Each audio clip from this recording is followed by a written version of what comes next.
में पढ़ते हैं, आज भारतीय इतिहास के स्रोत पढ़ते हैं। ठीक है, सबसे पहले पढ़ते हैं साहित्यिक स्रोत, यानी साहित्य स्रोत में क्या क्या आता है। साहित्य स्रोत में आता है यहाँ पर धार्मिक साहित्य आता है, साहित्य में धार्मिक साहित्य आएगा, लौकिक साहित्य आ जाएगा। या दूसरा में धार्मिक साहित्य में क्या आता है, ब्राह्मण साहित्य आता है और गैर ब्राह्मण आता है। साहित्य में धार्मिक और लैंगिक साहित्य। ब्राह्मण साहित्य में कहा जाएगा वेद आ जाएगा, उपनिषद आ जाएगा, रणनीति आ जाएगा, पुराण आ जाएगा, स्मृति आ जाएगा, रामायण आ जाएगा, महाभारत आएगा। का कुछ नहीं से पूछ सकता है कि कौन सा इनमें से ब्राह्मण साहित्य है, तो वेद उपनिषद आवश्यक एक डाल देगा धार्मिक साहित्य, नहीं तो धार्मिक साहित्य नहीं हो जाएगा, इस साहित्यिक स्रोत हो जाएगा। आगे इसमें वेद और बात है, पहला ब्राह्मण साहित्य में हम लोग पढ़ते हैं वेद। वेद पढ़ते हैं वेद, वेद पढ़ेंगे। वेद कितने हैं, वेद के बारे में कितने पढ़ते हैं। सबसे पहले वेद आपको, वेदों के संग सर्वप्रथम धार्मिक ग्रंथ कौन है, सबसे पहले धार्मिक ग्रंथ ही आपको कहेगा कि वेद है, सबसे प्राचीन धार्मिक ग्रंथ वेद है। वेद को किसने लिखा है, तो महर्षि वेद व्यास ने लिखा है। ठीक है ना, वेद व्यास ने लिखा है। वेद का अर्थ क्या होता है, ज्ञान होता है। क्या होता है, ज्ञान होता है। अब वेद का उपदेश का देता है वासुदेव कुटकम, वेद का उपदेश का है वासुदेव कुटकम। भारतीय परंपरा के अनुसार जो होता है ना, नित्य अपरूप्य होता है। वेद जो होता है ना, नित्य अपरूपस्य होता है। इसको वेद पढ़ते हैं, वेद के बारे में। पहला 4 गो वेद है ना, वेद कितने 4 है। पहला वेद पढ़ते हैं ऋण वेद। कौन है ऋण वेद, कौन कौन ऋण है, ऋंग वेद है, साम वेद है, ऋजुवेद है, इसके बाद अर्थवेद है। ठीक है ना, कौन कौन है, ऋण वेद है, साम वेद है, यजुर्वेद है, अर्थवेद है। इन चारों वेदों को क्या कहा जाता है, इन चारों वेदों को क्या कहा जाता है, संहिता कहा जाता है। ठीक है ना, चारों वेदों को क्या कहा जाता है, संहिता कहा जाता है। वेदों की संख्या 4 होती है। वेद किसने लिखा है, वेद व्यास ने होता है। वेद का अर्थ क्या होता है, ज्ञान होता है। विदेश का मिलता है, विदेश से वसुदेव कुटुंबकम से संबंधित है। ठीक है ना, आगे चलते हैं। वेदों के शब्दकर्ता को क्या कहा जाता है, आपको संहिता कहा जाता है। ऐसे हम लोग आते हैं, पहला वेद के बारे में पढ़ते हैं। पहला वेद का है, पहला ऋग वेद है। पूछेगा ऋग वेद में मंडलों की संख्या कितनी है, तो 10 गो है। सूक्तों कितना है, 1028 है। ऋचाएँ कितना है, 10,550 है। आप जो ऋण वेद को पढ़ने वाले को क्या कहा जाता है, होत्री कहा जाता है। क्या कहा जाता है, होत्री। ऋचाओं को पढ़ने वाले ऋषि को कहा जाता है, ऋण वेद को पढ़ने वाले को, ऋचाओं को पढ़ने वाले को होत्री कहा जाता है। ठीक है, होत्री। और आर्य इतिहास बताता है ना, ईश्वर के महिमा के बारे में जानकारी देता है। तो आर्य के इतिहास में बताता है, आर्य यही बताता है, ऋग्वेद में ईश्वर के महिमा के बारे में जानकारी बताता है। मतलब पुस्तक को बताएगा ईश्वर के महिमा के बारे में जानकारी कहाँ मिलता है, तो आर्य के इतिहास में मिलता है। ठीक है ना, और कहेगा ऋग्वेद किसने लिखा है, तो विश्वामित्र के द्वारा है। ठीक है ना, क्या बताया, इसका अर्थ बताया जाता है ना, सूर्य देवता जो होता है ना, गायत्री मंत्र के, ऋग्वेद के सूर्य देवता जो है गायत्री मंत्र, गायत्री मंत्र कितने मंडल में, 3रे मंडल में। ठीक है ना, और 9वें मंडल को क्या कहा जाता है, सोम कहा जाता है। ऋग्वेद के 9वें मंडल में कौन है, सोम देवता है। 3रे मंडल में गायत्री मंत्र है। ठीक है ना, तो इसके बाद 8वें मंडल को खील कहा जाता है। 8वें मंडल खील जो हस्तलिखित है। इस तरह ऋग्वेद के मूल लिपि कौन थी, पूछेगा ऋग्वेद के मूल लिपि का है, तो ब्राह्मणी है। कौन है, ब्राह्मणी है। न्यायाधिकरण का उल्लेख नहीं मिलेगा, कौन सा वेद में न्यायाधिकारी का उल्लेख नहीं मिलता है, तो ऋग्वेद में। ठीक है ना, ऋग्वेद में गाय को क्या कहा गया है, अघन्या कहा गया है। क्या है, अघन्या कहा गया है। इसके बाद ऋग्वेद में गोत्र शब्द का प्रथम उल्लेख आपको देखने को मिलेगा। किस वेद में सर्वप्रथम गोत्र शब्द उल्लेख मिलता है, तो आपको ऋग्वेद में मिलता है। क्या मिलता है, गोत्र शब्द का अर्थ क्या बताया गया ऋग्वेद में, बताया गया गोत्र में। ऋग्वेद में सर्वप्रथम गोत्र शब्द का उल्लेख आपको ऋग्वेद में देखने को मिलेगा। ठीक है ना, आगे पढ़ते हैं कि ऋग्वेद को बिहार में क्रिकेट कहा जाता है। बिहार को क्या कहा गया, क्रिकेट है। ठीक है ना, 7वें मंडल में दशराग यदि के बाद कहेगा, ऋग्वेद के 10वें मंडल में क्या बात है, तो 7वें मंडल में दशराज युद्ध के बारे में बताया गया है। और नदी जो पहले पुरानी नदी का नाम है, और अभी जो है ना, उसकी पुरानी नाम पुष्पणी है। ऋग्वेद में सबसे बढ़िया अच्छी नदी पुष्पणी है। ठीक है ना, और ये पूछेगा दशराग युद्ध का किस नदी पर हुआ है, तो पुष्पणी नदी यानी रावी नदी पर हुआ है। और ऋग्वेद उपदेश का देता है आयुर्वेद से। ठीक है ना, पहले वेद कितने हैं, 4 है। इसमें पहला वेदों की संख्या के लिए है, वेद के बारे में लिखने वाला वेद व्यास दिया है। ठीक है ना, इसके बाद पहला हम लोग पढ़े ऋग्वेद के बारे में कि मंडल कितने 10 है। उसके बाद सूक्त कितने 1028 है। इसके बाद ऋचाएँ कितना है, 10,400 है। पढ़ने वाले को क्या कहा जाता है, होत्री कहा जाता है। इसी में गाय को अघन्या कहा गया है। गोत्र शब्द पहले इसी में देखने को मिलता है, जिसका सर्वप्रथम उल्लेख मिलता है। बिहार को क्रिकेट ऋग्वेद में कहा जाता है। ठीक है ना, 7वें मंडल में दशहरा के युद्ध की चर्चा की गई है। और इसके बाद चर्चा की गई है किस नदी पर, दशहरा की होता पुष्पणी नदी, इसका रावी नदी नाम है। आगे पढ़ते हैं। दशरथ युद्ध जो में भारतवंश के राजा सूरदास विजयी हुई थी।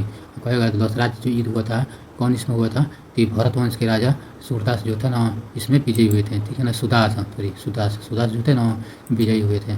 कहेगा ना दशरथ युग में कौन विजय हुआ था, सुदास विजय हुआ था। भरत के नाम से हमारे देश का नाम भारत पड़ा था। किसके नाम पर भारत नाम पड़ा था, तो भरत के नाम पर पड़ा था, ठीक है ना।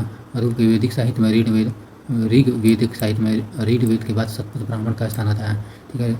वैदिक साहित्य में ऋग्वेद के बाद वैदिक साहित्य में ऋग्वेद के बाद किसका स्थान आता है, सतपथ ब्राह्मण का स्थान आता है, ठीक है। 10वें मंडल में कहा गया है ना कि 10वें मंडल में कहा गया है कि मैं ही कवि हूँ, पिता वेद है, माता जी के घरों में चक्की चलाती है, माता जी घरों में चक्की चलाती है, सब आपके 10वें मंडल में बोला गया है, ठीक है ना।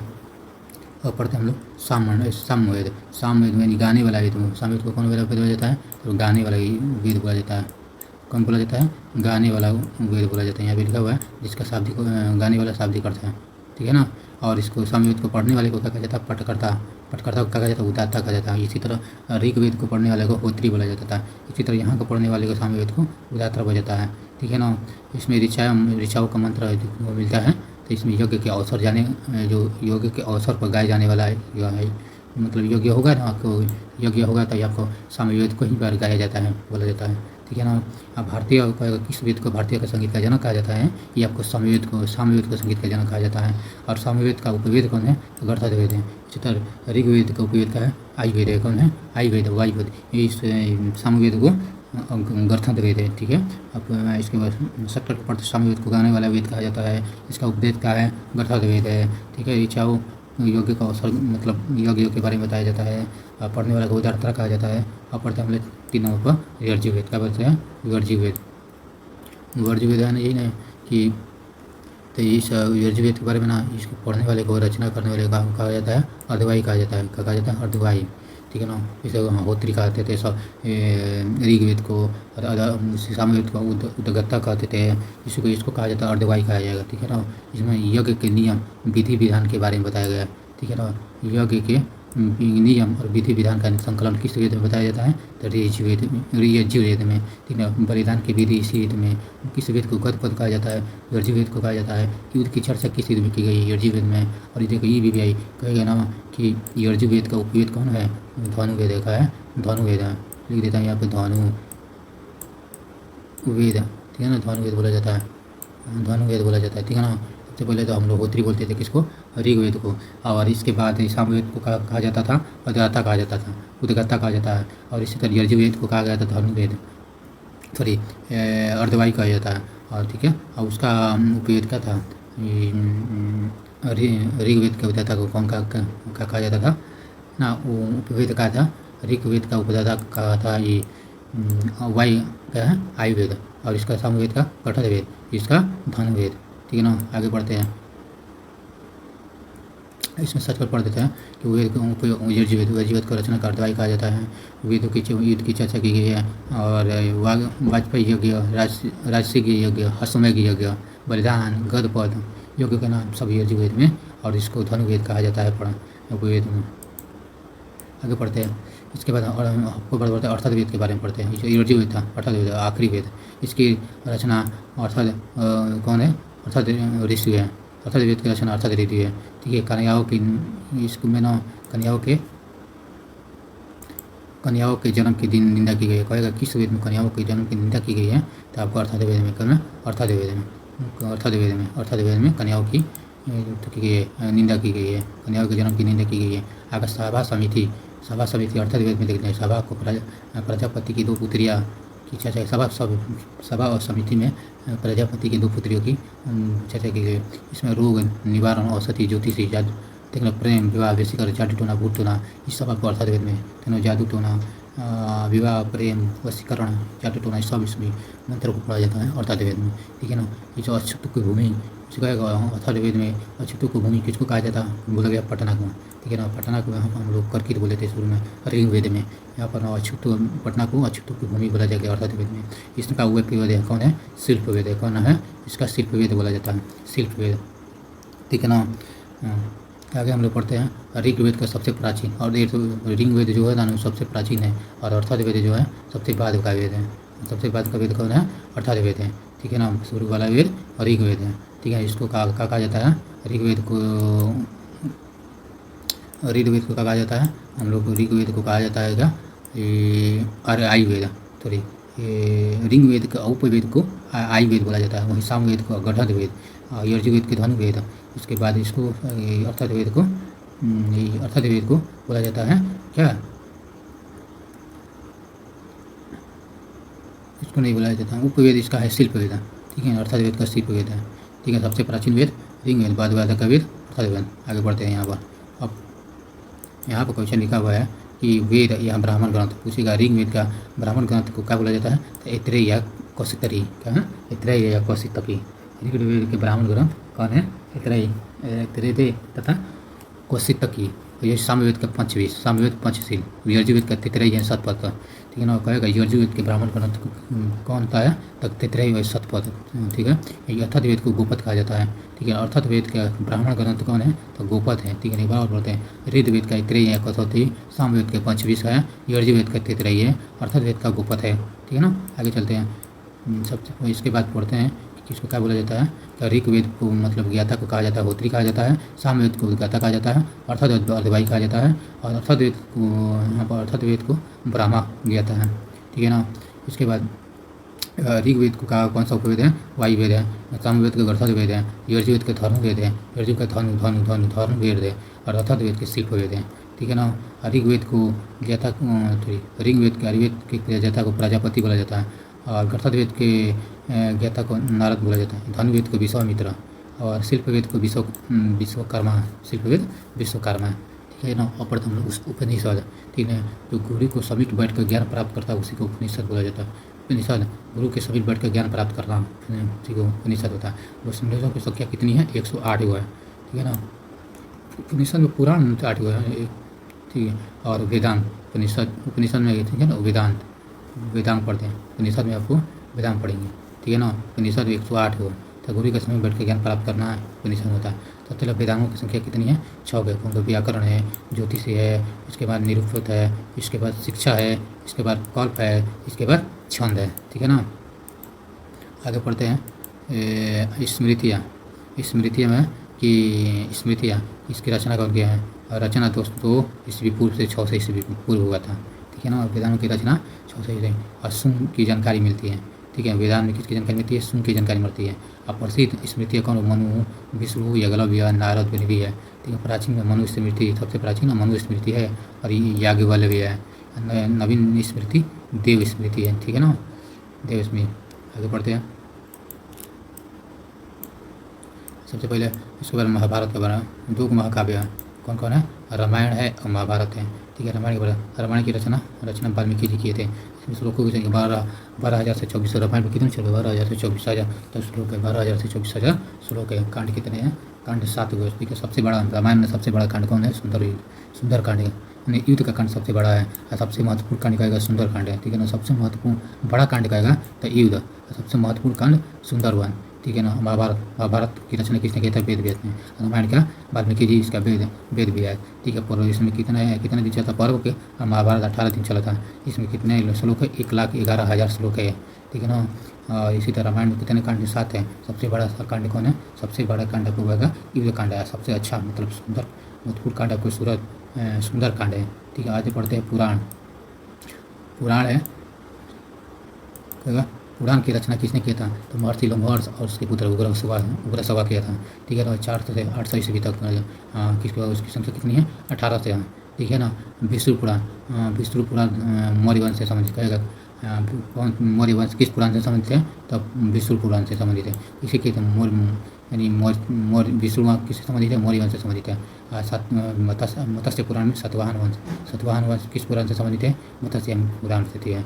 गुप्त वंश वायु पुराण तो किसकी बात करिए? गुप्त वंश। मत्स्य पुराण सातवाहन, विष्णु मौर्य वंश विष्णु, सातवाहन मत्स्य, गुप्त वंश वायु पुराण। स्त्री और शूद्र को पढ़ने के पुराण जो था ना, स्त्री और शूद्र को पढ़ने नहीं दिया जाता था, ठीक है ना। नोट में पढ़ते हैं मत्स्य पुराण में सबसे प्राचीन और प्रामाणिक है। सबसे प्राचीन और प्राचीन पुराण कौन है?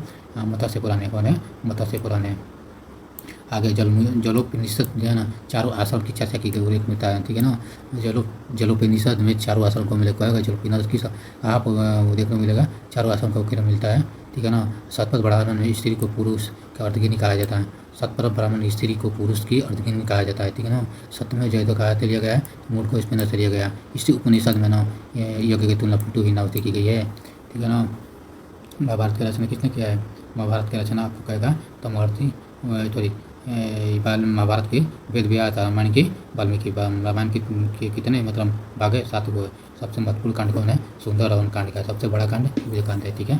महाभारत कितने दिन चलता है? 7 दिन है, ठीक है। सॉरी, महाभारत आपका 18 दिन चला था, ठीक है। महाभारत कितने दिन चलता है? 18 चलता है। इसकी रचना है वेद व्यास दिन, ठीक है। पुराण कितने हैं? 18 गया। सबसे पुराना मत्स्य, ठीक है। मतलब साकेत वंश से संबंधित है, सातवाहन से संबंधित है, ठीक है ना। वायु पुराण गुप्त वंश से संबंधित है, ठीक है ना।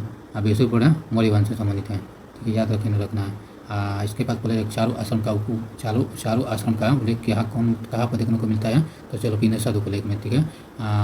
किस ग्रंथ में स्त्री पुरुष को अर्धगिनी कहा जाता है? तो सतपथ ब्राह्मण में, ठीक है। ठीक है। किस उपनिषद में यज्ञ की तुलना की पुरी नाव की गई है? सत्यमय मुकरण में। आगे बढ़ते हैं कि गैर ब्राह्मण साहित्य, इसमें कौन कौन आता है? एक जैन धर्म आ जाएगा, एक बौद्ध धर्म आ जाएगा, ठीक है ना। इसको जैन धर्म के बढ़ते जैन धर्म, इसमें महावीर के उपदेश आते हैं, जैन संस्कृति की प्रकाश डाला गया। जैन ग्रंथ में कहा गया है कि महावीर का उपदेश और जैन स्मृति का पढ़ता है। कल्पसूत्र, इसकी रचना कल्पसूत्र के भद्रबाहु जैन तीर्थों का जीवन का चरित्र का उल्लेख मिलता है। कल्पसूत्र की जैन धर्म का ही मतलब है। इसमें न भद्रबाहु जैन तीर्थों का जीवन चरित्र का वर्णन किया गया है, ठीक है। परिष्ठ पर्वण रचना हेमचंद्र किए थे, ठीक है ना। भगवती सूत्र में कहेगा सौरभ जहाँ पद की जानकारी कहाँ पर मिलता है? भगवती सूत्र में। जैन ग्रंथ के भगवती सूत्र में मिलती है, ठीक है ना। सौरभ महाजनपदों का जो जानकारी मिलता है जैन ग्रंथ की किस पुस्तक में मिलता है? तब भगवती सूत्र में मिलता है, ठीक है ना। आगे चलते हैं। इसके बाद पढ़ते बौद्ध में यही है ना। तो बौद्ध में एक कहा जाता है कौन बुधे कितने? एक सूट पिटक है, एक बीने पिटक है, इसका अर्ध पिटक है। इसमें बौद्ध की धार्मिक विचारों को वर्णन की गई है, ठीक है ना। इसमें ना बौद्ध धार्मिक विचारों का उल्लेख कहाँ पर मिलता है? संग्रह मिलता है कहाँ पर? तो आपको सूत पिटक में मिलता है, ठीक है ना। कह रहा है ना, इसमें बौद्ध की धार्मिक और विचार और उपदेश का संग्रह आपको सूत पिटक में, एक बीने पिटक में। इसमें बौद्ध के भिक्षु और भिक्षुओं के लिए एक नियम का अनुशंसा की चर्चा की गई है, ठीक है ना। बौद्ध धर्म के भिक्षु और भिक्षुड़ी की चर्चा की गई है, ठीक है। अधिपिटक में इसमें बुद्ध के उपदेश और सिद्धांतों का व्याख्या देखने को मिलता है, ठीक है ना। और 16 जनपदों का निकाय देखने को मिलता है और उत्तर निकाय में मिलता है। जैन ग्रंथ में तो अलग था, यहाँ उत्तर निकाय में 16 जनपदों का मिले और उत्तर निकाय में देखने को मिलता है, ठीक है ना। यहाँ पढ़ते हैं 16 जनपदों की जानकारी आपको जैन ग्रंथ के भगवती सूत्र मिलता है, ठीक है ना। अन्य ग्रंथ में पढ़ते हैं, अन्य ग्रंथ में महात्मा बुद्ध की जीवनी मिलता है। महात्मा बुद्ध की जीवनी बुद्ध की कल्पना का एक देवता की। इसके बाद महात्मा बुद्ध की 200 जानकारी आपको ज़्यादा कथाएँ मिलती है, ठीक है। कहेगा कि महात्मा बुद्ध की जीवनी कहाँ पर? ललित विस्तार में देखने को मिलेगा, कहाँ पर? ललित विस्तार में।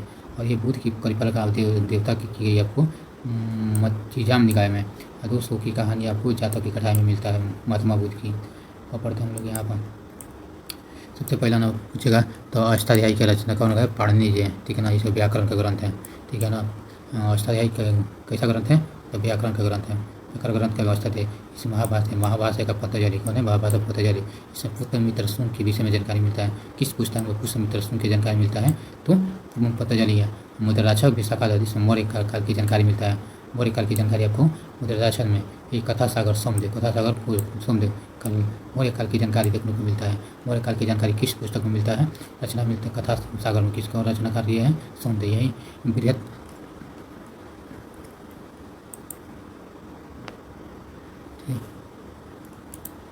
यही बृहत बृहत्तमजरी सुमित्र, ठीक है। इसमें मौर्य काल की भी जानकारी मिलती है। इसमें भी मौर्य काल की जानकारी मिलता है। बृहत्तमजरी जो सुमित्र यह अर्थशास्त्र टोटल है। इसमें मौर्य काल की राजनीति के साथ रखा है। मौर्य काल की जानकारी किस पुस्तक में देखने को मिलता है? टोटल की अर्थशास्त्र में देखने को मिलेगा। मेगास्टीनीज, तो ये लिखा पुस्तक किसने लिखा है? मेगास्टीनीज। मौर्य की जानकारी आपको मेगास्टीनीज। चरक सहित चरक, इसमें रूप के निवारण और सही की जानकारी मिलता है। बुद्ध चरित हसोगेश, बुद्ध के संगमय जीवनी का वर्णन मिलता है। इस तरह रघुवंश कालिदास का है, ये समुद्र के विजय का वर्णन किस पुस्तक कहेगा? समुद्रगुप्त का विजय का वर्णन किस पुस्तक में मिलता है? तो रघुवंशम में, जो कालिदास के द्वारा लिखा हुआ है। एक था स्वपना सदत्त, जो भास के द्वारा प्रसिद्ध संस्कृति नाटक है, ठीक है ना। यह हर्षचरित बाण दे, हर्ष की उपलब्धियों का वर्णन मिलता है, ठीक है ना। ये राजतरंगी करणी कलहर के द्वारा कश्मीर के राजवंश की जानकारी आपको देखने को मिलता है, ठीक है ना। यही कालिदास को बोलेगा। मेघदूत किसका है? कालिदास का। एक बार अवस्था पढ़ने महाभाष्य पतंजलि, मुद्राशास्त्र विशाखा, कथासागी सोमदेव, बृहद क्षुद्र और शास्त्र कौटल्य, इंडिका, मेघाश्नी, चरिका, बुध चरित्र, अशोक, रघुवंशम, कालिदास, स्वपन, बहस, हर्षचरित, गणपत, राजतरंगी, करहर, मेघदूत, कालिदास। तो इसके बाद व्याकरण का ग्रंथ किस पुस्तक को कहा जाता है? अष्टाध्यायी, ठीक है। महाभारत पुष्यमित्र की पुस्तक की जानकारी किस पुस्तक में मिलती है? तो पुष्यमित्र की महाभारत मौर्यकाल की जानकारी आपको बोलेगा मुद्रा शासक में। और इसके बाद मौर्यकाल की जानकारी गुजरात में मिलता है। मौर्यकालीन राजनीति का कहेगा तो आपको अर्थशास्त्र मिलता है। मौर्यकाल की जानकारी आपको इंडिका भी देखने को मिलेगा। और रोग निवारण और शोध की जानकारी आपको चरक में मिलता है। बुद्ध का संघर्ष जीवन का वर्णन बुद्ध में, समुद्र के बीज का वर्णन समुद्रगुप्त के बीज का वर्णन रघुवंशम में देखने को मिलेगा। यही प्रसिद्ध संस्कृत नाटक का नाम। संस्कृत नाटक कौन है? तो स्वपन है। स्वपन व सौदता भाष का हर्ष की बुलंदी आपको हर्षचरित में, कश्मीर का राज की जानकारी आपको राजतरंगी में देखने को मिलेगा। आगे बढ़ते हैं हम लोग। कौन पुस्तक कौन कब आया है? सबसे पहले विदेशी विवरण पढ़ते हैं। सबसे पहले हमारे देश में कौन का आया? सबसे पहले हम लोग हिंद यूनान आए थे। कौन आए थे? हिंद यूनान आए थे हमारे देश में विदेशी यात्री में। इसके बाद चीनी यात्री, इसको अरबी यात्री, इसको अन्य यात्री है। सबसे बोलेगा हिंद यूनानी कौन आए थे? यूनानी आए थे। और चीन ईरानी यात्री आए थे, अरबी यात्री आए थे अन्य। यूनानियों का ये करो। सिकंदर से पहले भारत में आए लेखक कौन कौन है? सबसे पहले तो हेरोडोटस जो है ना, सिकंदर के आने से पहले आए वाले लेखन का हिस्टोरी का हेरोडोटस जो है, इसी को इतिहास का पिता कहा जाता है हेरोडोटस, ठीक है ना। ये पुस्तक का है हिस्टोरी का पुस्तक किसके द्वारा लिखा हुआ है? हिस्टोरी का पुस्तक आएगा तो हेरोडोटस के द्वारा लिखा हुआ है। ये टेसियस, ये ईरान के मतलब राजवेद था ईरान का, ठीक है ना। टेसियस का राजवेद था ईरान का था, ठीक है ना। सिकंदर के साथ आने वाले लेखक, अब सिकंदर से पहले आने वाले बारह हेरोडोटस था और टेसियस था। अब सिकंदर के साथ आने वाले निर्गयाकस, आने सिक्योटस और अस्टिबुलियस, तीन आए हुए थे। सिकंदर के साथ 3 गो लेखक आए थे, निर्गयाकस और सिक्योटस, अस्टिबुलियस, ठीक है ना। आगे बढ़ते हैं कि इसके बाद सिकंदर के बाद भारत आया। अब सिकंदर के साल के बाद कौन है? मेगादिस किसके राजदूत था? मेगाशनी सिलिकॉन टिकर का राजदूत बन के आया था। और किसके था? चंद्रगुप्त मौर्य का समय आया था। पुस्तक इंडिका किसने लिखा है? मेगास्टिन लिखा ना। इसी मौर्यकाल की जानकारी मिलना है। इसके बाद दूसरा सिकंदर के बाद आने वाला मोगेस्टिन हो गया। इसके बाद डायमिकस या एंटिओकस यानी के राजदूत था, तो हाँ ये आपको डायमिकस बिंदुसार के दरबार, तो सीरिया बिंदुसार के दरबार में एंटिओकस जो आया था। डाइनोनियस जो था ना,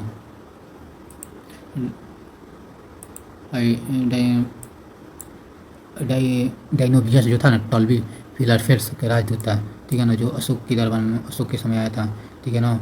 टॉल्मी फिलाडेल्फियस। टॉल्मी भारत का भूगोल पुस्तक किसने लिखा है? अगर भारत का भूगोल आपको कहेगा तो टॉल्मी के द्वारा लिखा हुआ है, ठीक है ना, जो दूसरी शताब्दी में लिखा गया था, ठीक है ना। इसके अलावा किताब पढ़ते हैं। सबसे पहले निर्गयाकस, एंटिओकस, अस्टिबुलस, ये सब सिकंदर के साथ आने वाले लेखक है। यह टेसियस का राजवेद ईरान कराने वाला था। तो भारत का भूगोल किसने लिखा था? टॉल्मी लिखा था, दूसरी शताब्दी में लिखा था, ठीक है। आगे चलते हैं। और पिलनी नेचुरल हिस्ट्री पुस्तक किसने लिखा है? तो पिल ने लिखा है, जो प्रथम शताब्दी में लिखा हुआ है। ये पेरिपल शब्द एरिथियन से अज्ञात लेखक है। कौन सा अज्ञात लेखक है? तो पेरिपल शब्द एरिथियन भारत के बंदरगाहों और व्यापारियों की जानकारी आपको के बारे में के बारे में बताया था। भारत के बंदरगाहों को व्यापारिक वस्तु के बारे में जानकारी किसके द्वारा? पेरिपल शब्द एरिथियन, जो अज्ञात लेखक है। इसका मतलब पता नहीं है कौन लिखे हुए हैं। सबसे पहले हम लोग चीनी यात्री पढ़ते हैं। दूसरा नंबर हम पढ़े थे ना, इधर कहाँ पढ़े थे? यहाँ पर पढ़े थे ये यूनानी यात्री। इसको चीनी यूनानी यात्री में हेरोडोटस हो गया, टेसियस हो गया, और इसके बाद मेकस हो गया, मेगास्टिन हो गया। इसके बाद चीनी यात्री पढ़ते हैं। सबसे पहले कौन चीनी यात्री आया था? फयान आया था। सबसे पहले कब आया था? 14 वर्ष तो भारत हो रहा था। फयान के बारे में पहला चीनी यात्रा पूछेगा तो कौन है? फयान आया था, ठीक है ना। उसका नाम है फयान, ठीक है। पुस्तक का नाम क्या है?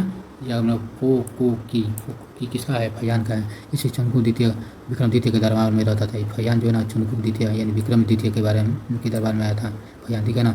समाज और संस्कृति के बारे में जानकारी के बारे में 14 वर्ष तक भारत में रहा था, ठीक है ना। चंडालों की सामाजिक स्थिति का वर्णन किया था। क्या चंडालों का सामाजिक वर्णन किसने किया था, ये आपको फयान किया था। किसने किया था, फयान किया था, ठीक है ना। आगे बढ़ते हैं। तब इसके बाद सयुंगन दूसरा आएगा 518 ईस्वी में, ठीक है ना। 518 में भारत में आया था सयुंगन, ठीक है ना। सयुंगन कब आया, 518 में भारत आया था, ठीक है ना। कब आया था, 518 में भारत आया था, ठीक है। इसके बाद 3 वर्षों के दौरान बौद्ध धर्म की प्राप्ति किए थे। अब आते हैं हम लोग हेन सिंह का। हेन सिंह पढ़ते हैं, तो कौन पढ़ते हैं, हेन सिंह के बारे में, ठीक है ना। इसमें हर्षवर्धन के शासनकाल में वर्णन की गई, ठीक है। हर्षवर्धन के बारे में शासन की चर्चा की गई। हिंसा किसके साथ में आया था, हर्षवर्धन के शासनकाल में आया था। इसके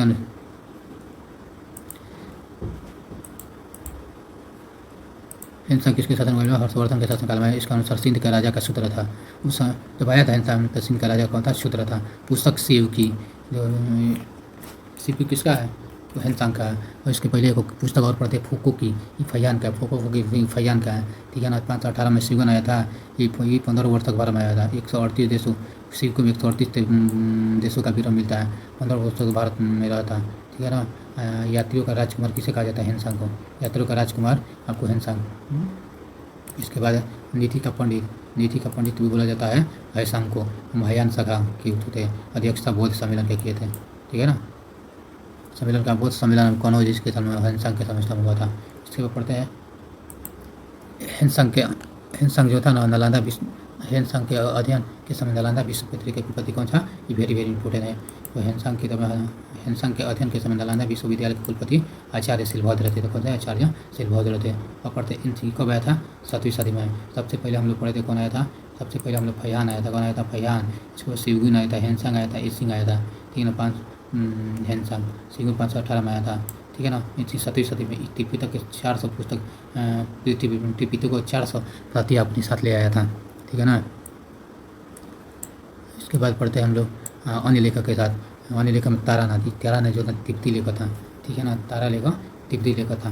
पुस्तक तेंगूर किसका नाम, तेंगूर और कैंगूर किसका है, तेंगूर तारानाथ है, जो तिब्बती लेखक था।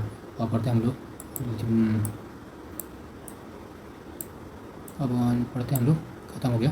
और एक बार मारते थे कहेगा। सबसे पहले कौन आया था, फयान आया था, चीनी यात्री था। इसके बाद सेंगुन आया था, इसका हिंसंग आया था, ठीक है ना। ये अन्य पुस्तक जो लिखे थे कैंगूर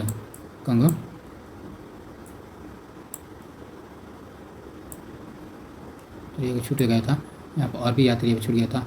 अरबी यात्री जो था वेरी इम्पोर्टेंट। अरबी में अलबर्नी किसके साथ, महमूद गजनवी के किस आया था, गजनवी के शासनकाल में भारत आया था, ठीक है। वो ख्वारज़म तुर्किस्तान के पुस्तक की किताबुल हिंद किसने लिखा था, अलबर्नी लिखा था। तहकीक हिंद ये अलबर्नी किसके शासनकाल में, और गजनवी के साथ भारत आया था, ठीक है। और पुस्तक किताबुल हिंद और तहकीक हिंद भारत को गणित ज्योतिषज्ञ था, ठीक है।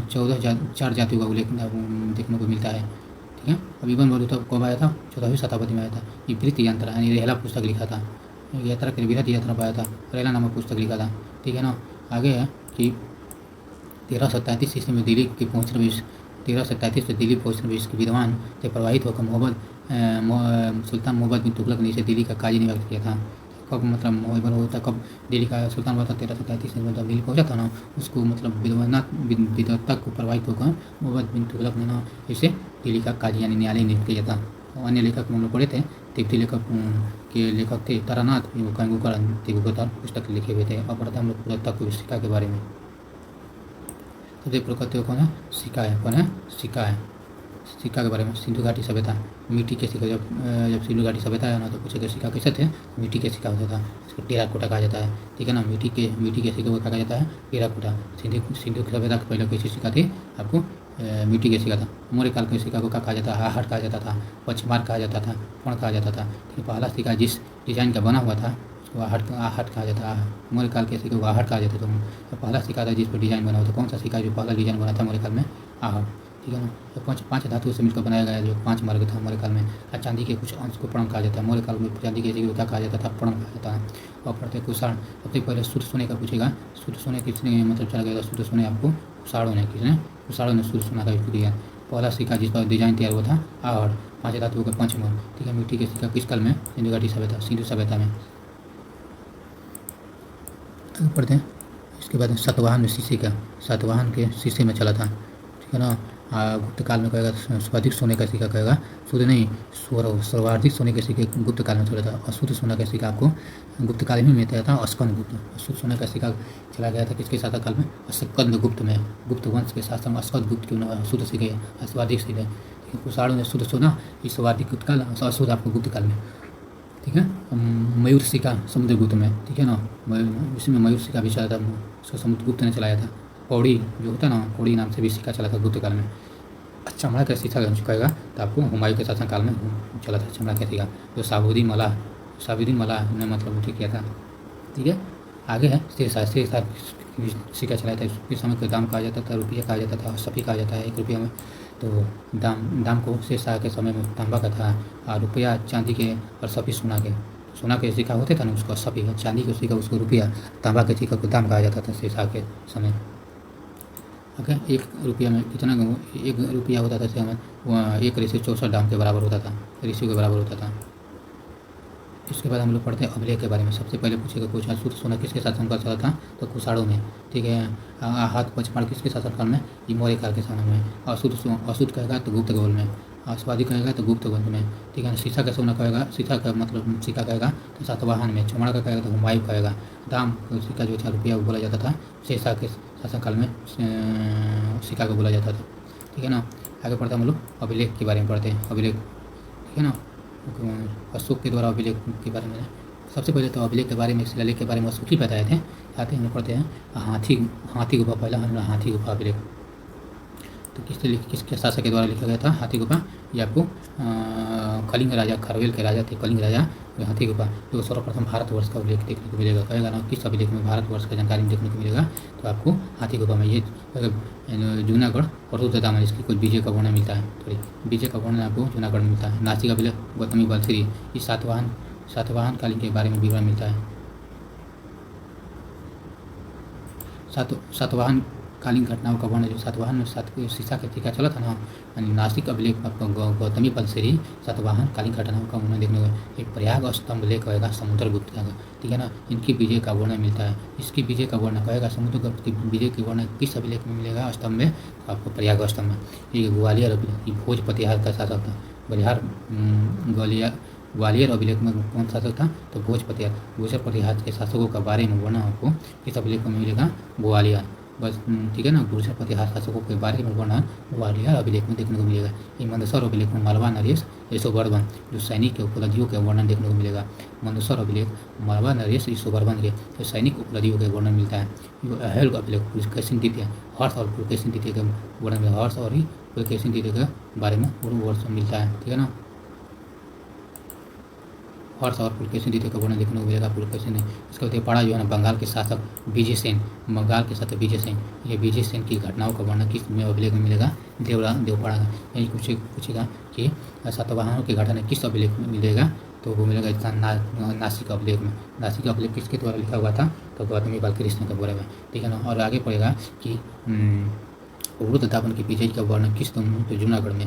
एक यदि गुर्जर प्रतिहार के शासक भोज प्रतिहार का वर्णन, विजय का वर्णन ग्वालियर अभिलेख में देखने को मिलेगा। विजय सेन की घटनाओं का वर्णन किसके साथ मिलेगा? देवपाड़ा अभिलेख में। जो बंगाल के शासक विजय सेन था ना, उसे देवपाड़ा अभिलेख में देखने को मिलेगा। सर्वप्रथम भारतवर्ष की जानकारी किस अभिलेख में देखने को मिलेगा? हाथी गुफा, ठीक है। सातवाहनों का जानकारी कहाँ मिलेगा? सातवाहन को कहेगा तो सातवाहन को कहेगा कि नासिक अभिलेख, जो बालश्री के द्वारा लिखा हुआ था। प्रयाग स्तंभ समुद्रगुप्त के द्वारा लिखा हुआ था, मतलब समय में लिखा हुआ था, इसमें यही शासक था। आगे चलते हैं। सबसे पहले हम लोग दूसरा चैप्टर आते हैं, हड़प्पा सभ्यता के बारे में पढ़ते हैं। हड़प्पा सभ्यता कौन है? हड़प्पा सभ्यता, ठीक है ना। हड़प्पा सभ्यता में कहेगा हड़प्पा पूछेगा तो हड़प्पा को उत्तर दक्षिण भागों में बताया गया। ऊपर उत्तर है, नीचे दक्षिण है, यहाँ पश्चिम है, इधर पूर्व है, ठीक है ना। तो उत्तर में कहेगा हड़प्पा सभ्यता उत्तर को क्या बोला? तो मंडा बोला, कौन है जगह, मंडा है, दक्षिण में आपको दायमाबाद है, पश्चिम में सुतरागढ़ और पूरब में आलमगीर है। ठीक है ना। मंडा किस नदी के किनारे है, तो मंडा आपको चिनाब नदी में। मंडा पड़ता कहाँ है, मंडा जम्मू कश्मीर पड़ता है। ठीक है ना। मंडा जम्मू कश्मीर में, ठीक है, चिनाब नदी पर। यही सातवा सुतरागढ़ जो है ना दासक नदी पर स्थित है, जो बलूचिस्तान पड़ता है। यही आपको दायमाबाद कहेगा तो गोदावरी नदी पर। ठीक है। आलमगीर हिडन नदी के किनारे है, ये दोनों पड़ते हैं। उत्तर में मंडा, दक्षिण में दायमाबाद, पश्चिम में आपको सुतरागढ़, पश्चिम पूरब में आलमगीर नदी किस नदी के किनारे, आलमगीर को जो उत्तर प्रदेश में पड़ता है, हिंडन नदी। और पूछेगा कि दायमाबाद आपको बोलेगा गोदावरी नदी, दायमाबाद गोदावरी। इसके बाद सुतरागढ़ आपको दासक, मंडा चिनाब, मंडा कश्मीर में, दासक आपको बलूचिस्तान में। और दायमाबाद हड़प्पा के बारे में पढ़ते हैं। फिर पहले हड़प्पा के बारे में पढ़ते हैं। तो ये तो चौवादी हो गया। उड़ो उत्तर में कौन है, दक्षिण में कौन है, उत्तर में मंडा है, दक्षिण में दायमाबाद है, पूरब में आपको आलमगीर हिंडन नदी, ये पश्चिम में कहेगा तो सुतरागढ़ दासक नदी के किनारे है। हड़प्पा नदी के बारे में पहले हड़प्पा के बारे में पढ़ते हैं। हड़प्पा जो है ना, हड़प्पा किस नदी के किनारे है, तो रावी नदी के। हड़प्पा कहाँ परिचित है, तो पाकिस्तान के पंजाब प्रांत के मोटागोरी जिला में है। ठीक है ना। हड़प्पा के बारे में लिखा किसने के, तो दयाराम साहनी ने। सबसे पहले दयाराम साहनी ने हड़प्पा के बारे में बताया था। ठीक है ना। इसके बाद माधव स्वरूप वर्ष 1926 तो 1921 ईस्वी में। सब व्यक्ति ने अलग अलग दिया था। तो ज़्यादा दयाराम साहनी क्या पूछता 1921 में, और माधव स्वरूप वर्ष के अनुसार 1926 ईस्वी में। ठीक है ना। एक और व्हीलर के द्वारा 1946 ईस्वी में, व्हीलर के द्वारा 1946 ईस्वी में।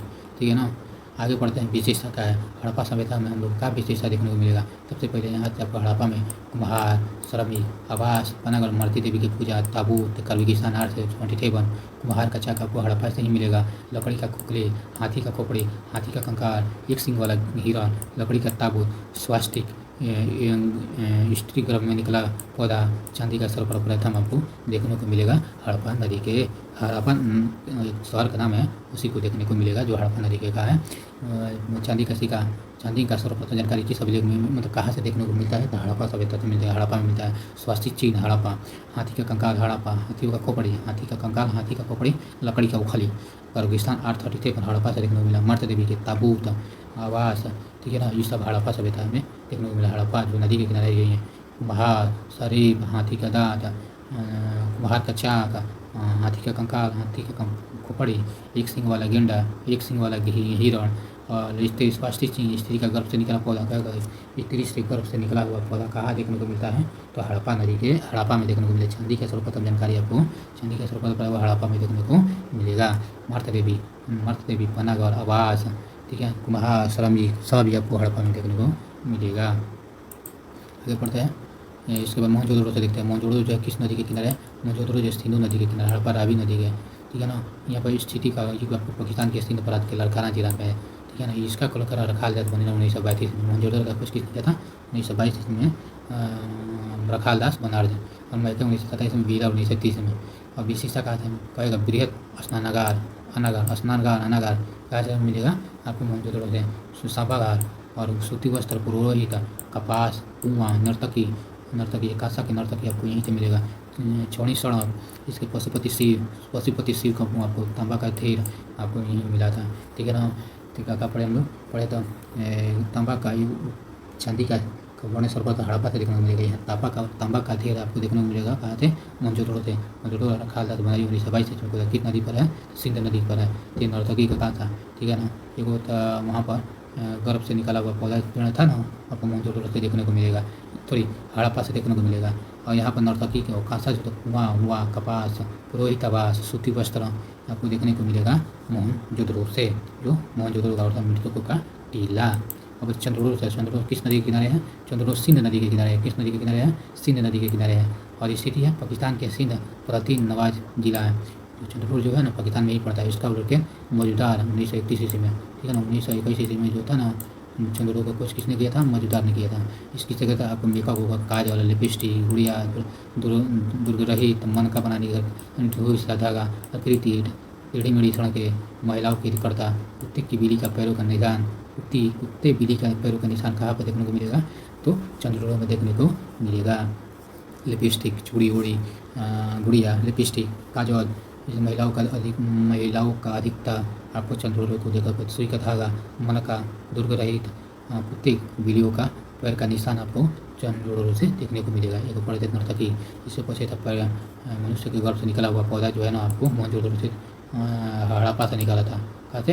हड़प्पा से, ठीक है ना। हड़प्पा से कहा है ये एक यहाँ पर स्त्री के गर्भ से निकाला पौधा, ये कहाँ से? आपको हड़प्पा से मिलने को देखना। हाथी का खोपड़ी और एक सिंग वाला गिरा सब आपको हड़प्पा से देखने को मिलेगा। और कृत ईंट, टेढ़ी मेढ़ी सड़कें, महिलाओं को अधिकता और गुड़िया दुर्ग रहित, ये सब आपको देखने को मिलेगा। कहाँ? चंद्रोदय में। आगे बढ़ते हम लोग। अब पढ़ते हैं हम लोग सुत्तागुड़ो आपको दासक नदी के किनारे पड़ता है, ठीक है ना। ये पाकिस्तान के मकरान समुद्र था इसकी खोल का। और स्टाइल ने किसने किया था? और स्टाइल जो है ना सुट्टाकुडो का खोज किया था तो 1927 में। जैसे विशेषता का है सबसे पश्चिमी छोर है, ठीक है ना। सुट्टाकुडो है ना सबसे पश्चिमी छोर है। आज सबसे छोटा बंदरगाह कहेगा आपको सुट्टाकुडो है, ये सबसे छोटा बंदरगाह सुट्टाकुडो है। आगे बढ़ते हम लोग। अब आते हैं हम लोग भारत में आ जाते हैं। इस सबको हम लोग भारत के बाहर वाले पढ़े थे। सुट्टाकुडो, मोहनजोदड़ो, हड़प्पा, चंद्रोदय सब भारत के बाहर से था, ठीक है ना। मेकअप का चंद्रोदय से मिलता है।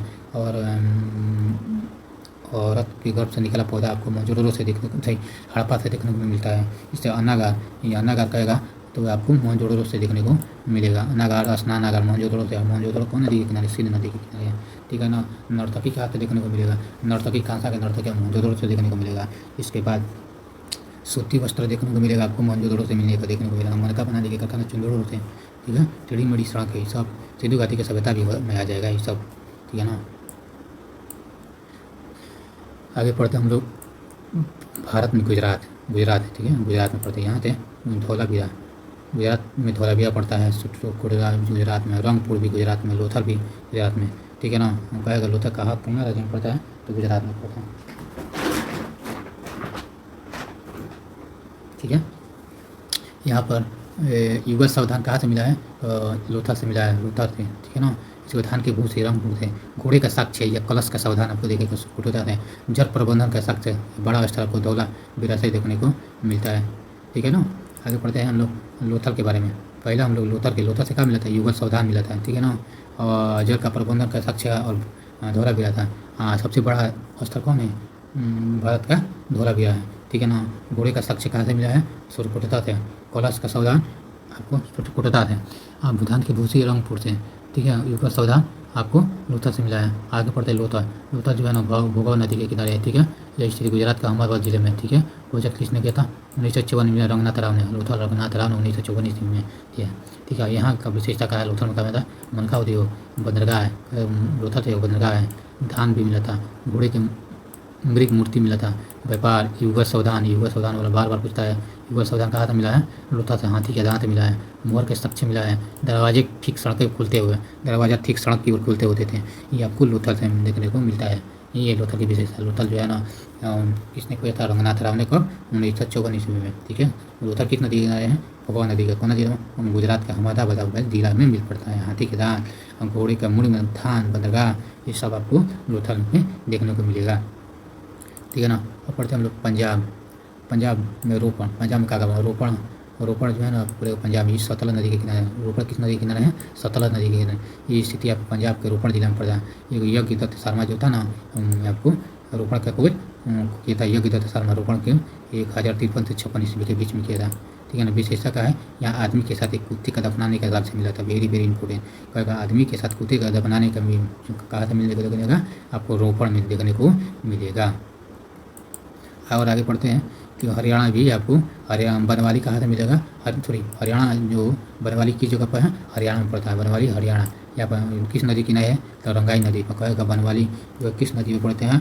तो रंगाई नदी के किनारे है और हरियाणा के हिसार जिला में, ठीक है ना। अब रविंद्र सिंह बिष्ट जो था ना बनवाली का खोज किए थे, ठीक है ना। विशेषता टेढ़ी मेढ़ी सड़कें आपको हॉल देखने को मिलेगा बनवाली से। मिट्टी के सिक्का जो हड़प्पा सभ्यता के सबसे पहले मिट्टी के सिक्का होते थे, तो उसी समय मिट्टी के सिक्का आपको हरियाणा में देखने को मिलेगा, ठीक है ना। इसके बाद मिट्टी के सिक्का हॉल टेराकोटा कहा जाता है। टेढ़ी मेढ़ी सड़कें ये सब हरियाणा मतलब बनवाली से देखना। इसके बाद राखी गढ़ी, ये भी आपको हरियाणा की घोघर नदी के किनारे है। इसका सूरजभान सिंह 1936 में। और राखी गढ़ी की खोज किसने किया था? सूरजभान सिंह ने, ठीक है ना। आगे विशेषता पढ़ते हैं कि इसमें विशेषता यही है कि सिंधु घाटी का सबसे बड़ा स्थल जो है आपको राखी गढ़ी। सिंधु सभ्यता का सबसे बड़ा स्थल कौन है आपको भारत का बोलेगा तो राखी गढ़ी है, ठीक है ना। मिट्टी का बर्तन आपको, मिट्टी का रथ आपको देखने को मिलेगा। हड़प्पा में लिपि युक्त आपको देखने को मिलेगा राखी गढ़ी में, ठीक है ना। अब पढ़ते हैं हम लोग सिंधु सभ्यता का सबसे बड़ा स्थल राखी गढ़ी है। सिंधु सभ्यता का सबसे बड़ा स्थल आपको कहेगा कि राखी गढ़ी है। एक कालीबंगा राजस्थान में पड़ता है, ठीक है, घाघर नदी के किनारे है। और राखी गढ़ी भी कालाबंगा भी घाघर नदी के राजस्थान में पड़ता है। राखी गढ़ी हरियाणा में, कालीबंगा राजस्थान में। ये राजस्थान का हनुमानगढ़ जिले में पड़ता है। इसको खोज करने वाला अमलानंद घोष जो था ना कालीबंगा के कौन है, अमलानंद घोष और बीबी लाल थापड़ ने मिलकर किए थे, किए थे, ठीक है। और अमलानंद घोष अब विशेषता है काली चूड़ी की साक्ष्य, जुते हुए खेत कालीबंगा थे, कर्मकांड का साक्ष्य, कच्ची ईंट का भवन, चना और सरसों का फसल आपको कालीबंगा से देखने को मिलेगा, ठीक है ना। कालीबंगा की नदी के किनारे, गंगा नदी के किनारे राजस्थान हनुमान जिला में है। अमलानाथ और बीबीलाल थापड़ खोज किए थे काली साक्ष्य और जूते का खेत और कर्मकांड और कच्ची ईंट का भवन, चना और सरसों का फसल आपको देखने को मिलेगा, कालीबंगा से मिलता है। आगे पढ़ते हैं हम लोग, इसके बाद हम लोग पढ़ते हैं कि आर्य के समय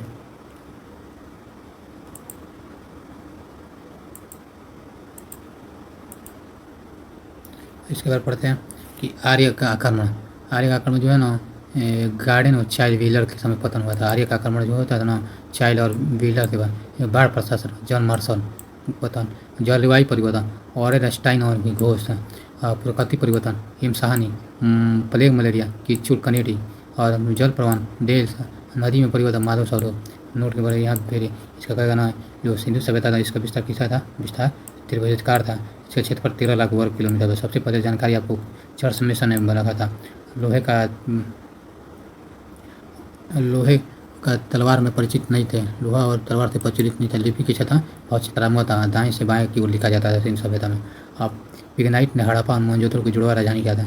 हड़प्पा मोहनजोदड़ो को जुड़वा राजधानी किसने कहा था, पिग्नाइट ने कहा था। मंदिर का अवशेष भी आपको देखने को मिलेगा नहीं, ठीक है ना। मातृआत्मक समाज था सिंधु सभ्यता कैसा था, मातृआत्मक समाज था। स्वादिक स्थल गुजरात में खोजे गए थे, स्वादिक जगह जो था ना गुजरात में खोजे गए थे। कुपड़ वाला साढ़ विशेष पूजनीय था। माप तौल का वाट 1/16 ग्राम का होता था। सभ्यता किसी थी, नगरी सभ्यता थी, ठीक है ना।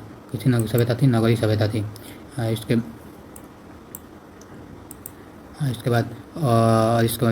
बाद लाल मिर्च भांड मिले थे, ठीक है। एक आध्यात्मिक काल की सभ्यता मिलती है। सब आपको सभ्यता के बारे में, हिंदू सभ्यता के बारे में बता रहा कि यहाँ पर कि हड़प्पा मोहनजोदड़ो के जुड़वा की राजधानी आपको पीगट ने बोला था। इसके बाद यहाँ कोनो मंदिर नहीं मिला था। यहाँ समाज की सतह मातृत्वात्मक समाज था। सबसे ज़्यादा गुजरात में खोजा गया चीज़ था। इसके बाद माप तौल के वाट का प्रयोग करते थे। माप तौल में वाट जो 16 ग्राम का होता था, 16 ग्राम का होता था। सभ्यता की थी, नगरी सभ्यता था। लाल मीठा भांड से मिला था। ये जो आदि ऐतिहासिक काल की सभ्यता भी इसी काल को बोला जाता है, ठीक है। सिंधु का विस्तार त्रिभुजाकार था, ठीक है। 13 लाख वर्ग किलोमीटर में फैला हुआ था। और इसका चार्ल्स मिशन ने सबसे पहले जानकारी दिया था। इसका लोहा तलवार से परिचित नहीं थे, सिंधु सभ्यता को परिचित नहीं, लोहा तालाब से परिचित नहीं थी। लिपि किसी भाव क्षेत्रात्मक थी, दाएं से बाएं लिखे जाते थे। पिग्नाट के साथ हड़प्पा मोहनजोदड़ो को जुड़ा राजधानी कहा जाता है। मंदिरों का अवशेष यहाँ से नहीं मिला है। मातृआत्मक समाज था। स्वादिक स्थल गुजरात में खोजे गए थे। ऊपर वाला साढ़ विशेष पूजनीय था। माप तोल 16 किया गया था। नगरीय सभ्यता थी। लाल मीठे भांड मिला था, ठीक है। इसके बाद ये ऐतिहासिक काल सभ्यता थी। इसके बारे में वैदिक साहित्य के बारे में पढ़ते हैं। ये दो को है, एक ऋग्वेद है। वैदिक काल 2 काल में है, एक ऋग्वेद है, एक वैदिक काल है। एक 1500 से 1000 से 1400, ठीक है ना। इसमें कर्म के आधार पर होता था। ये कर्म के आधार पर के आधार पर, जाति के आधार पर, मतलब ऋग्वेदिक का निर्धारण होता था। ये वंश के आधार पर जाति का था। उत्तर वैदिक काल जो है ना वंश के आधार पर जाति का निर्धारण होता था। कर्म के आधार पर जाति का निर्धारण होता था ऋग्वेद में। और उत्तर वैदिक में वंश के आधार पर होता था कि मतलब इसके पिता कैसा है। इसे कहीं मतलब ऋग्वेद में कर्म है कि नाला साफ करने वाला था तो वो नीचे जात के होते थे, मतलब कर्म के आधार पर बांट देते थे ऋग्वेद में। और समाज जो था सबसे पहले बड़ा समाज ब्राह्मण समाज कहा जाता है। इसको क्षत्रिय होते थे, वैश्य होता है, इसको शूद्रक होते थे, ठीक ना। और संस्था मतलब यहाँ की मतलब वैदिक काल की सभ्यता साधारण था, ठीक है। समिति की तिथि संप्रभात उच्च तिथि थी। यहाँ विधत महिला और पुरुष का उच्च प्रधानता थी।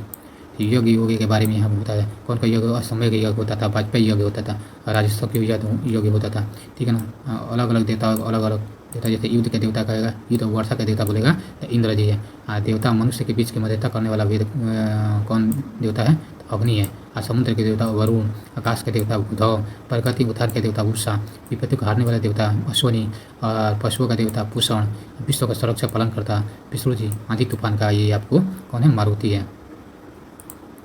आगे बढ़ते हैं कि कौन कौन नदी उस समय वैदिक काल में थे। तो झेलम नदी थी, ब्यास, इस समय झेलम का पुराना नाम वितस्ता है, ब्यास का पिपासा, चिनाब का अश्कनी, सतलज के सतुतुली, रावी का पुष्पणी, सिंधु का सिंध, और गंडक का सतानीरा, सरस्वती का घगर, ठीक है ना। सरस्वती का पूरा नाम घघरा, ठीक है, घघरा है, वेरी वेरी इंपॉर्टेंट। मूल निवास वैदिक सभ्यता में आर्यों का मूल निवास मैंने कहा था मध्य एशिया बताए थे, बाघा उत्तरी धोरों से बता दिए थे, और तयान सरस्वती तिब्बत से बता दिए थे, अवनीनाथ चंद्रघाट सप्त सेतु प्रदेश बताया था। दक्षिण रूस को बताने वाले गैरडोचाल से, और देविका पटेल त्रिवेदी थे, देविका मुल्तान से हुए बताए थे। कश्मीर और हिमालय के क्षेत्र से आने वाले थे आर्य लोग, तो एल्हडी कलन बताए थे वैदिक काल के लोग। इसके बाद हंगरी और बुडापेस्ट को भी बताए थे पिगाइल, वाराणसी देश को बताया था गंगनाथ झा, ठीक है ना। और कौन कौन यहाँ से वेरी इंपॉर्टेंट क्वेश्चन है। दर्शन कौन दिया कहेगा? न्याय दर्शन के गौतमी है, साके का कपिल है, अयोग्य का पतंजलि है, वैश्विक का कनाड है, उत्तर मीमांसा का उत्तर नारायण है, पूर्व मीमांसा के जमनी है। न्याय का गौतमी, साके का कपिल, योग का पतंजलि, ठीक है, कनाड है वैश्विक का, और वज्रायन है उत्तर मीमांसा का, और पूर्व मीमांसा का जमनी है, ठीक है। आगे चलते हैं। इसके बाद यहाँ नोट पढ़ते हैं, यहाँ से वेरी वेरी क्वेश्चन पूछता है कि सर्वप्रथम बताएगा आर्य का सर्वप्रथम, तो आर्य सर्वप्रथम पंजाब और पाकिस्तान में बचे हुए थे। यहाँ की सभ्यता कैसी थी? यहाँ की सभ्यता ग्रामीण सभ्यता थी, ठीक है ना। ये आर्य उत्तर वैदिक का सभ्यता जो थी ग्रामीण थी, और वहाँ की जो सिंधुकारी सभ्यता थी था वो नगरीय और शहरी थी। यहाँ प्रीत प्रधान समाज था, ठीक है ना। वहाँ पर आपको मर्त्य समाज था। आर्य का मुख्य पदार्थ सोमरस होते थे, और महर्षि के परमाणुवाद का जन्म बोला जाता है। यहाँ का कृषि पशुपालन और कृषि होते थे। आर्य के द्वारा कोई लोहा थी, वहाँ लोहा से परिचित नहीं थे, साम आयस के द्वारा कहा गया था। तांबे को लोहित अवयस कहा जाता है। 8वीं शताब्दी में लोहा का खोज हुआ था। व्यापार को दूर करने वाले व्यक्ति को, व्यापार के लिए दूर दूर तक जाने वाले व्यक्ति को प्रणाली कहा जाता था। तो वैदिक आदि में व्यापार के लिए बहुत दूर दूर जाते थे, उसे प्रणाली कहा जाता था। ब्याज देने वाले व्यक्ति को क्या कहा जाता? बेकनॉट कहा जाता था। वैदिक साहित्य में ब्याज देने वाले व्यक्ति को बेकनॉट कहा जाता था। बेकनॉट खोर कहा जाता था। या उत्तर वैदिक काल में हल को क्या कहा जाता है? सिरा कहा जाता है, और रेखा को सीता कहा गया, ठीक है ना। आर्य का शाब्दिक अर्थ होता है श्रेष्ठ होता है। क्या होता है? श्रेष्ठ होता है। इसके बाद है कि नचिकेत यम संवाद कठोपनिषद से मिलेगा। कहेगा नचिकेत यम संवाद का वर्णन किस बुक में मिलेगा? कठोपनिषद मिलेगा। 8वें में परिचित मृत लोक देवता का देखने को मिलता है। आर्यवेद में परिचित का मृत्यु लोक को देवता कहा जाता है। उग्र अपराधियों को पकड़ने वाले को क्या कहा जाता है? अपराधियों को पकड़ने वाले उग्र जो होते हैं ना, अपराधियों को पकड़ने का कार्य करते थे। यही जीवन भर अविवाहित रहने वाली महिलाओं को क्या कहा जाता है? अमाजु कहा जाता है। जीवन भर महिला अविवाहित रहती थी उसको अमाजु कहा जाए। वाजपति जो था ना, गोचर भूमि का अधिकारी होता था, ठीक है ना। उग्र जो अपराधियों को पकड़ने वाला था, जीवन भर नहीं विवाह करता था, उसको अमाजु कहा जाता था। नचिकेत यम संवाद आपको कठोपनिषद उपनिषद में देखने को मिलेगा। के शब्द होता है श्रेष्ठ होता है, ठीक है। हल को सिरा कहा जाता है, सॉरी हल को सिरा, हल रेखा को सीता कहा जाता है। ब्याज न देने वाले को बेकनॉट कहा जाता है, ठीक है ना।